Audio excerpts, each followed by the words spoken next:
this one, if I didn't break the measuring tape, oh, here we go.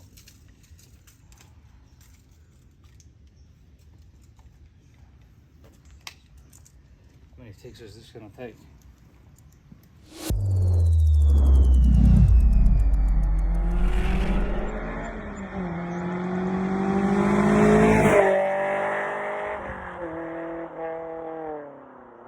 Well, today we're gonna sort something out that I left out on purpose on the last time that we were messing around with the suspension on the 4Runner.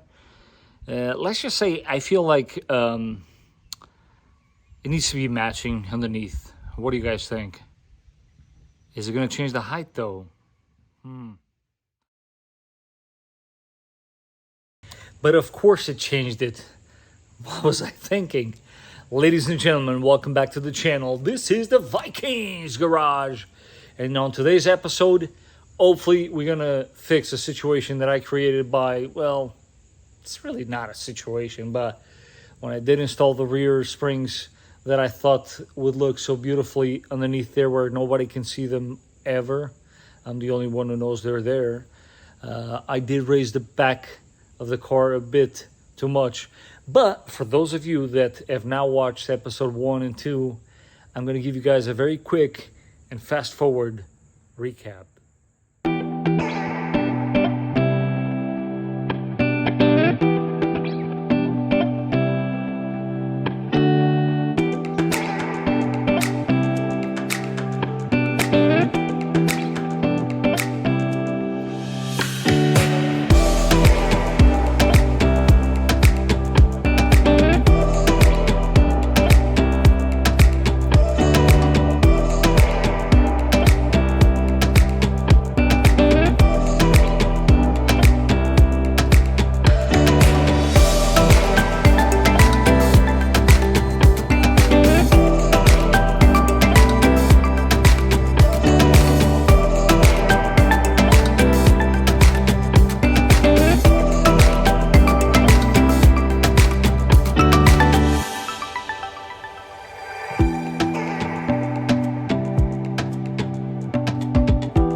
Hi guys, so I'll give you a little look here before we go ahead and put the spacer. This is what we're actually gonna sandwich in between these two. Let me show you what I'm talking about, as I did already the passenger side. Just so you guys can see the difference. I mean, it's very minimal, but there's a spacer sitting there. And this should correct our issue. Wish me luck. Now I gotta put all this stuff back together. Oh, my. So as always guys, always align your cars after performing a suspension work. Although I didn't touch a lot of things and I put everything back the same exact way I found it. Let me just show you how off this actually is. Not a lot, but believe it or not, that would have been causing a problem on the right side there with tire wear. So we're gonna go ahead and correct that by doing this.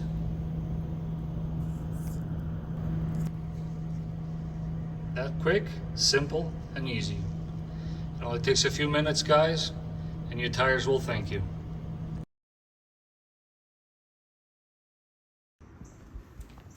All right, guys, here we go. Last and final measurement. Let's see where we're at. Gotta get a better measuring tape, man. This thing is falling apart on us. So,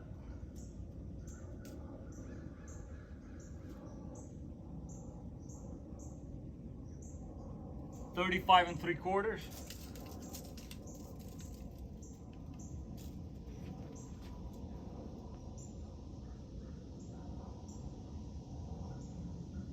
That'll be 20 3/4. Now for the back here,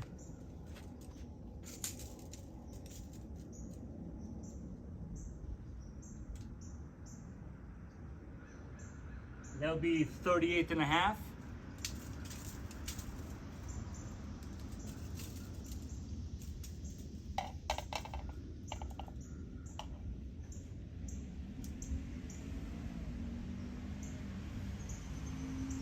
23.5. Wow, interesting.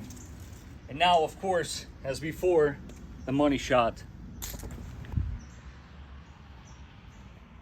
What does this all mean?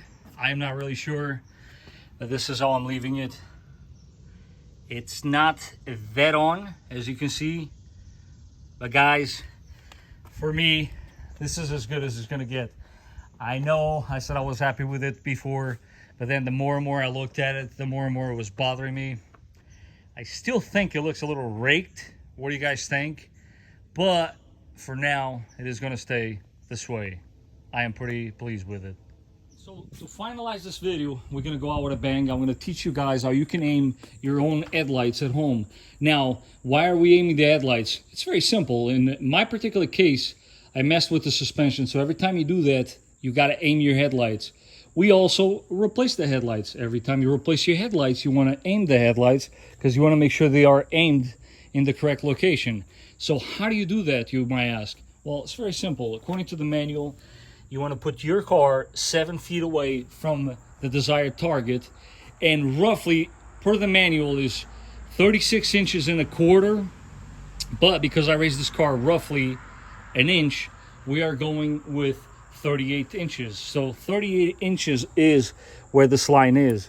And in a second, as I will show you, I'm going to show you exactly how you can do that. Now, mind you, hopefully the jokes are not going to come on this particular comment here. You do need the particular thickness screwdriver. This seems to be the one that works. Don't ask me why.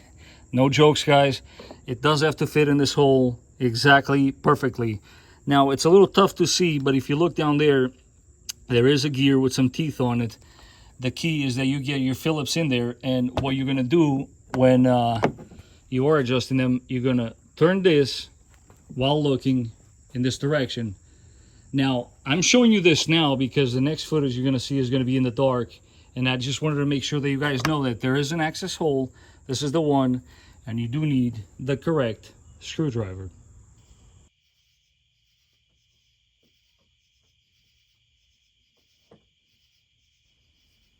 So on this clip here, guys, there's not much to say other than the fact that, as you can see here, my headlights were actually pretty much almost dead on.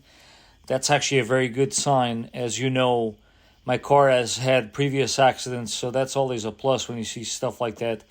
I could have thrown them off alignment just to show you guys how the light would go back to the alignment, but what would have been the purpose of that? I want instead to encourage each and every one of you to make this adjustment at home. I want to see you guys, wrenching a little more on your own cars. And I want you to feel that sense of gratification after the fact. Because you know what? If I can do it, trust me, I know you can do it too. And this one is actually a pretty easy one to do that I want to make sure that each and every one of you does try at home. Guys, and this is obviously a perfect opportunity to check all your lights. Make sure they're all working. Why not? You're already in there. You might as well just check them all. Before I forget, if you do want to do this same exact type of lift, well, mild lift, you know what I mean, I will make sure to leave all the part numbers and links on the description down below. So what did you guys think? Did I fix this issue finally, or am I supposed to take this front end suspension back apart? I got news for you guys. I'm not going on record and saying I'm not taking the front suspension back apart and putting some sort of spacer in there, I guess. But for the meantime, I'm not going to do that. I have my daughter coming into this world very soon. I need to be focused on that a little bit. I'm not saying I'm not making videos for you guys. I'm still going to do that. But I do have to not take the suspension back apart again, at least for a little while. Guys, I also want to take this opportunity to thank you all for the positive feedback. Keep it coming. I appreciate each and every one of you. And until the next time, I will catch you guys on the next one. Talk about some crazy angles here. So this recovery point that we're going to install back here, you always want to make sure you clean the threads. You got to grab yourself a tap and die set, big sizes that is, and